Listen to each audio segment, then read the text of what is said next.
Hey there, Vicky from Brightened Mind Podcast. And today we're going to be talking with my very first guest, Kathy Lee Nguyen, who's one of my good friends. We're going to be talking about gene keys, astrology, human design. Kathy is an amazing individual whose vibration is quite high. She's a meditation mentor. She's an engineer by trade. She's also has her own channel called Kathy TOTW, which stands for Kathy Takes On the World. And that's where you can find her. So enjoy this episode with Kathy when we discuss human design, gene keys. Enjoy.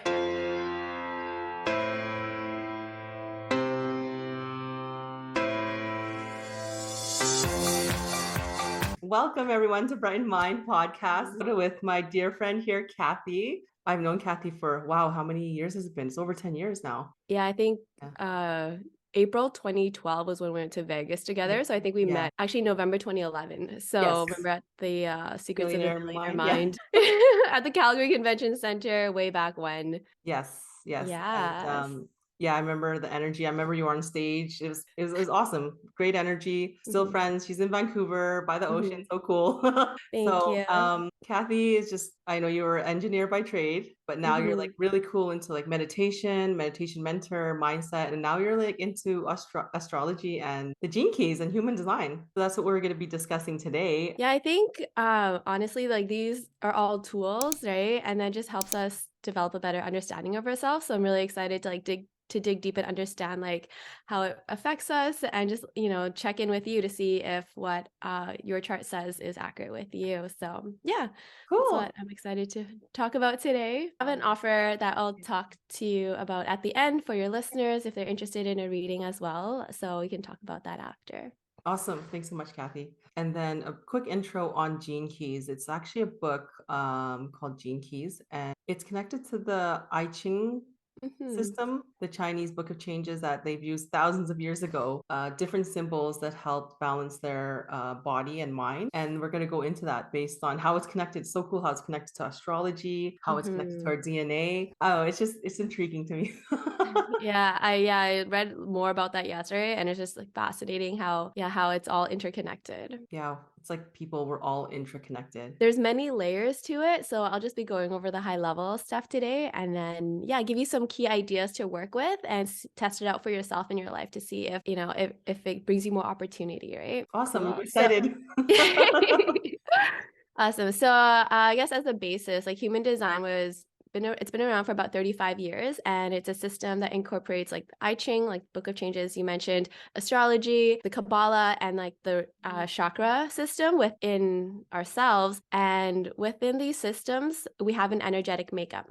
So as people, we are all unique individuals, but like through society conditioned, where we've learned to really just forget our true nature. And then if we can understand our energetic makeup through human design, we can better understand how we are supposed to navigate the world. For human design, you need to know your birthday, your birth time, and your birth location, which you provided to me earlier this week. And from there, I was able to generate a chart, and there's many options online on where someone can generate their chart, or enter like human design and like use one of their websites. But I guess one of the results that came up for you, the first one I'll be talking about is your energy type. So it's like your aura. And then there's 5 different types of auras. And for your type, it's a generator. And this represents so generator, and then there's another subtype called manifesting generator. It's like 70% of the population. And we're really here and I'm a manifesting generator. I'll go into that and like what it means in a moment. So Vicky, based on your chart, you have the generator energy type. And then what that means is you're here to use your creative energy to build what matters to you, right? So in a sense, your aura is warm and inviting, and it magnetizes opportunities to you. And you have to check in with yourself. So your authority type from your chart is sacral authority. So that is what you use as your decision-making tool. So your sacral authority is like your gut feeling. So opportunities, ideas, invitations will come into your aura, and then you have to check in with your gut to say, is this yes or no? And then you can check in by seeing if your experience of yourself is like contracting. So it's like feeling smaller, like, hey, I don't like this opportunity, or yes, right? And then it makes you happier, makes you more excited, right? So if you can understand that, you can better understand where you want to commit your energy to. Because Cool. if you try to use your mind to make logical decisions and say like, oh, this makes sense, even though you have a gut feeling like, I don't know if it's gonna like work out, you'll feel frustration. And that's truthful for sure. I mean, there's been so many times where I went through like thoughts in my head or I just followed what my head wanted and Mhm. it did not follow through. But if I just followed my gut, things Mhm. would have worked out. And the thing with your gut feeling is it's either a yes or a no or or no, not right away. So then the better you can understand yourself, the better you can say yes or no to opportunities. And then you can even like wait one day, see, okay, is this the right decision or right choice for me? So there's 5 energy types overall. The first one is like the manifester. So they're the initiators. They go out and start the idea that represents about 10% of the population. And then for them, if they have an idea, they can go after it themselves, but then they would need generators or manifesting generators to help carry out the work. If you can understand what your energy type, you can understand how you want to navigate the world. Because in this world, there's like 70% of people who are either generators or manifesting generators. So they're the ones who build the world through their creative energy. So the remaining 30%, about 10% is manifestors. They go out and initiate it. And then another one's called projectors. They review the work, right? And then they're the advisors. And then there's like 1% called reflectors. It's a small group. I've never met any yet, but they're Cool. the That's a ones. cool thing called reflectors. For them, they check in with the integrity of the work that's going on to see if it's like authentic, right? So all of the energy types are valuable. And then when I say manifestor, it kind of contradicts what we typically hear about manifesting and like going after an idea. But this is like a difference where it's like what aura you have. I So think all you I need to think remember is for a yeah. generator is that you have a magnetic aura. So then if you have an idea, situations will come into your life and you can either say yes or no to I think it. that's so cool because like I think I actually know a reflector. It's actually a coworker and Mhm. her vibration's high and she always talks about if the intention's wrong, I can read it. She always mentions that Wow. all the time. She's like, Vicky, I can tell your intentions are off with this. Mhm. This is how you're supposed to do it. Oh my gosh, I know a reflector. Okay, maybe send her the chart because they're only 1% of the population, and the Wow. difference for them is their energy chakras. All it is, it amplifies, like it's undefined energy centers. Yeah. So then they amplify the energy around them. Oh, so cool. So how your energy aura is determined is by the energy centers, your chakra systems, which ones are defined or undefined. Okay, and then that's another layer. But if someone has all undefined energy centers, it just means that they amplify everyone around them, right? Mm. And for actually one of your energy centers, it's like the instincts and fear one, the splenic one that's undefined. So you amplify people's fears or feelings of security. So Oh, that was one thing I was going to wow. mention to you. Like if you're feeling fear, you're like, is this my own or is it someone else, right? So if you can be aware that you have an undefined, like a particular undefined energy center, you can catch those situations. And if you are feeling worried or fearful, you're like, it might not be mine. It might be someone's around me that I'm picking up on, even in a coffee shop. Not a few years ago, but in the most recent years, Kathy, I've felt that when I'm in a room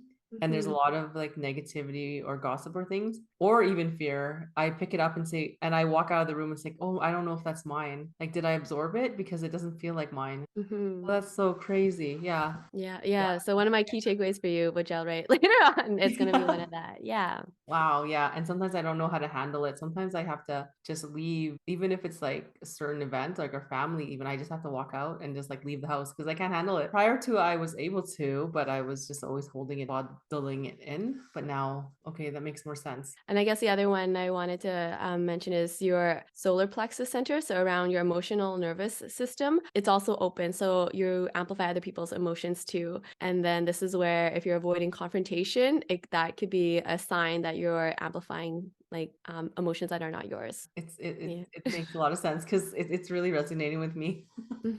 So the next line is your profile. So there's 12 different personality, or it's like your personality profile. So it's 2 numbers, and this one is like a 4 6. So a 4 means you're really connected with your network, and it's your conscious line. So this is what you're aware of. And then the second number is your unconscious personality profile, and then being a 6, it's a role model. So it's like an old soul, a friend who is also a guide. And what 4 6 means is your opportunities will come through your network. Okay. And I've talked to other other friends who are 4/6s, so where they live, their relationships, their job, it comes through their network, and they have a strong influence in their surrounding community. So I don't know how true that is for you. I feel it is true, especially when it comes to even workplace. A lot of people do. I do influence.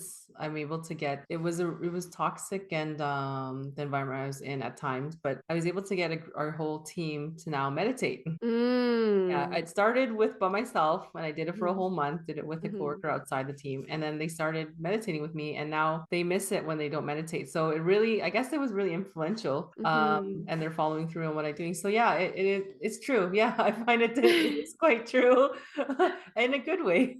Absolutely, Yeah. absolutely.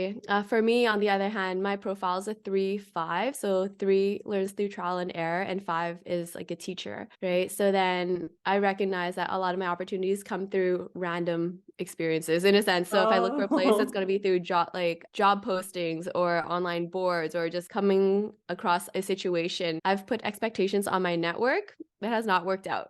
oh, Doesn't mean like that is not yeah, I just recognize I can't have expectations on my network yeah. for certain things, right? You know, when they're like, oh, find your net like go through your network for your job. Like, no, all my jobs have been through other opportunities, right? So this is where I really recognize I can put the intention out there. It won't come through my I'm like, it can come through my network, but most of the time it hasn't. Being a 4/6, your opportunities will come through your network. And then the sixth line is it'll be more apparent like after you're 30. So this is a role model part of your life. And as you live out your truth, people will see that and they'll naturally follow you. But at first, I feel like if you show your truth, like for me, I feel like there's a lot of changes, so they don't fall through right away, but then eventually they'll see. Yeah, that's what I'm Yes. seeing. Oh, okay. Yeah. That making a lot of sense. And the next line I want to talk about is your environment. Okay, there are six different Oh, environments, and so I didn't write these out, but it's either a cave, a valley, shore, a kitchen, markets, or mountains. oh my goodness. And it doesn't Kathy, have to it's be literally yeah. like it doesn't have to be like in the literal space. And for yourself, it's actually markets. And the reason Mm. why is because you like to sample. So if you think of a market, there's lots of activities going on, lots of ideas, lots of exchanges. So that's where you feel invigorated. And this is where you're sampling different ideas. So I really think about your library. And then this is like, is this where you feel recharged, right? So I know when I mentioned mountains, I'm like, you might think you meant like mountains, right? Yeah. But with mountains, it's you have to get away from your situation to look at the perspective and to get a new perspective. So that is what really like elevates you. You mentioned kitchen and shore, and I love the ocean. I love cooking. So Yeah.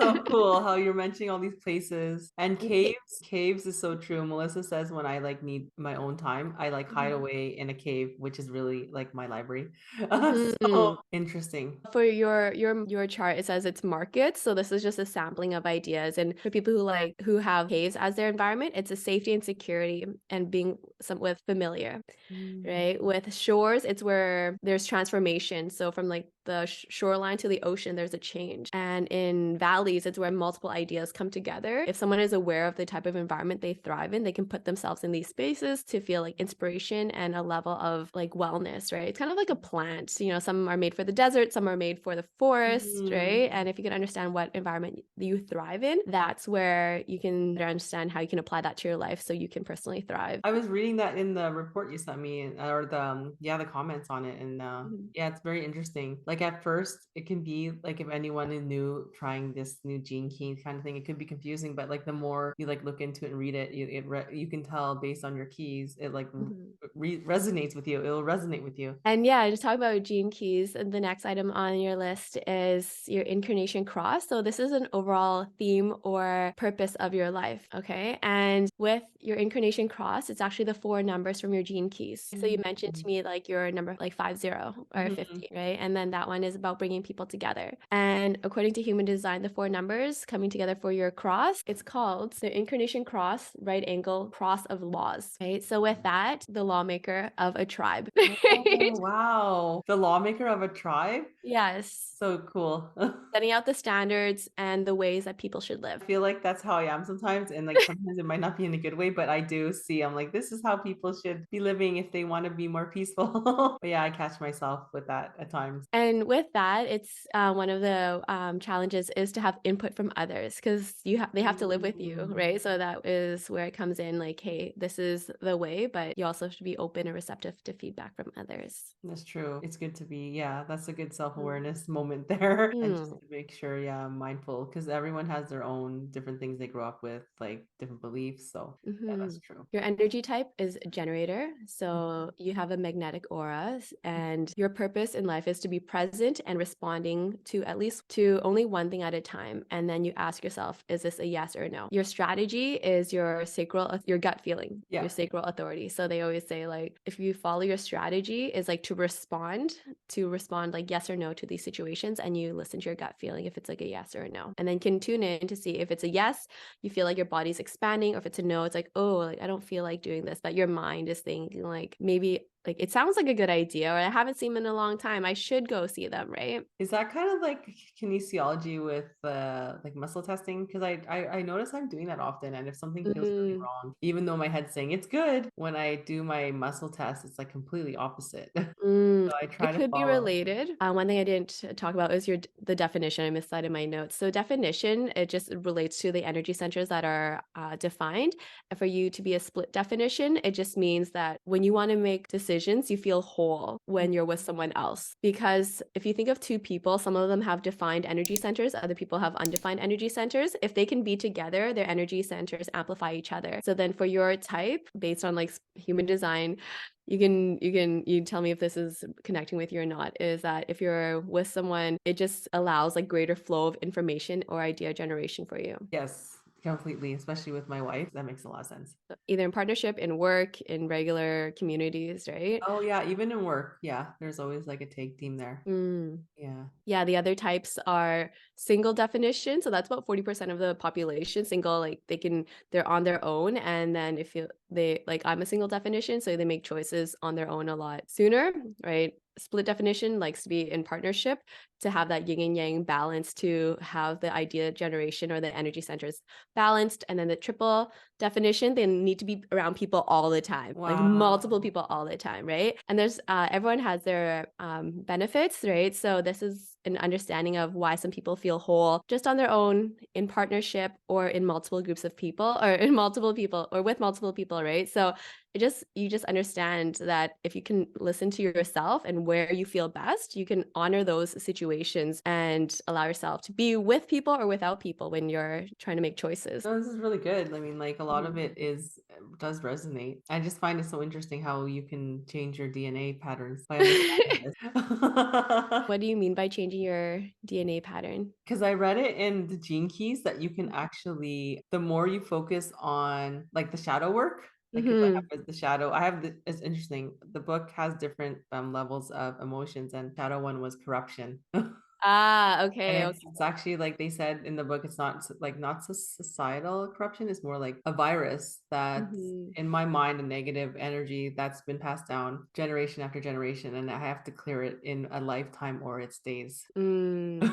Clearing the corruption. Yeah, yeah, like How the many virus. magnets? Like, Yeah, I gotta do the maintenance emotion, but it says there if you work on that shadow, that specific shadow, Mhm. then it will help you change your DNA so that lower that energy towards it.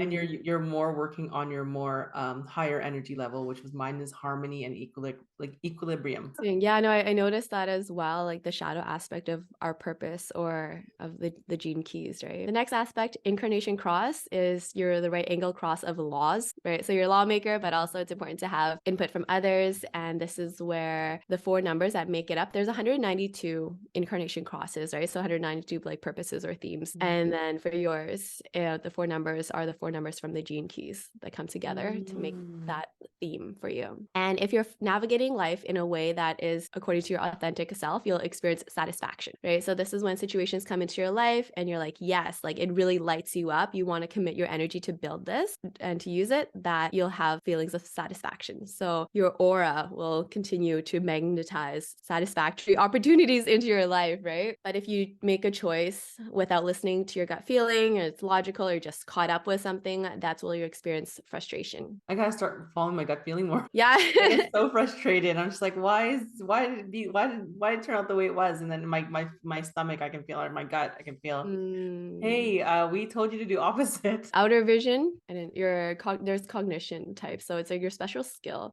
Your cognition is outer vision. Okay, it just means like in your outer worlds, as you open your eyes and see your environments, you can see how how energies can come together and execute. The other ones are smell, which what I have, which means I can see what's missing. There's taste, you can see what things go well together. There's inner vision, when they can close their eyes, people can visualize internally what they want to experience, and then that will happen in the outer world. So yeah, there's some cool ones. Yeah, that's there's so many different cool ones. Corruption. And Okay. it's actually like they said in the book, it's not societal corruption, it's more like. And then the last one being markets. Being in an environment with a lot of different ideas and exchanges is where, according to human design, you would thrive best. So I think about your library, think about being in places like shopping mall or something that has a lot of options for you. For some reason, not the mall, but I just love markets. Like I love farmers market. I in different countries, like I like going to their flea markets. Yeah. It's like I just love it. Yeah. Mhm. What got you into this human design, and like what intrigued you about it? And did it help things in your life? For myself, I'm always trying to understand myself, because I felt like I've been listening to people my whole life on who to be or how to act or how to think. And then only in the last 5 years or so, I started looking at MBTI, in Enneagram, like astrology, and understanding why do I do things a certain way. Even something as basic as recognizing that I'm an introvert, it just gave me so much freedom to stay in. And through a system like human design, it just allows me to greater accept what I need and understand what my strengths and challenges are. And from there, I can better navigate my life and opportunities that come into my life. And this is where I'd recommend for people to check in with their human design or their astrology. And what I wanted to recommend for your listeners is, if they're interested in a short reading, would love to do that for them for free. And they can just email me. I'll include it in the show notes for you. Yeah, I'll do like a high level, like your energy type, your profile, and what recommendations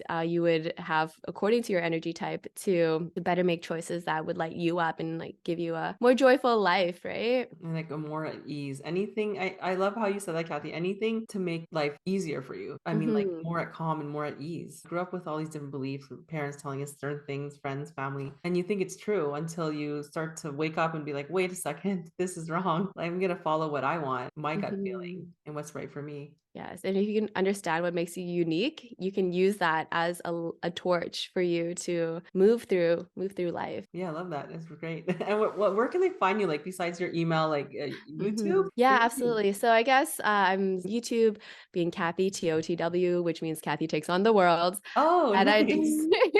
and I just talk about my personal experiences and things I've learned. I haven't put anything up about human design just yet, but I will be starting a meditation thing like next week. A strong like need to like want to start putting up meditations. So I'm gonna start doing that on Monday. I'm gonna be focused on it. So Yeah, yeah, you read the ether because something's going on. There's a shift in the first 3 quarters. My coworker, who's a reflector, she said meditation's helping a lot of people at the moment. So you're reading the ether, and I think that's what people are needing at the moment. So we're looking forward to that. Yes, I'm on TikTok, but if you want a short form of what lessons I've learned on being a people pleaser or certain types of relationships, I've put them on TikTok. Thanks so much, Kathy, for joining me on my first podcast. Having me. Yeah, I'm glad it's you, Kathy TOTW. Go to her channel, go to About, and click email. That's where you can connect to Kathy and get the free reading. And I highly suggest it. This is quite nice of Kathy to do this, especially if you want to learn more about your own human design and just how that things in life that resonate with you and that are natural to you. No, I hope this helps you have a brightened mind. Thanks, Kathy. Kathy and I are also part of a mastermind called Constantia. And it's really, we highly suggest, being part of a mastermind. Brings everyone up. And if you don't know what masterminds are, yes, I will make a video on what masterminds are. But anyways, yes, thanks so much, Kathy. And thanks for having me. Thanks, Vicky. Bye. bye.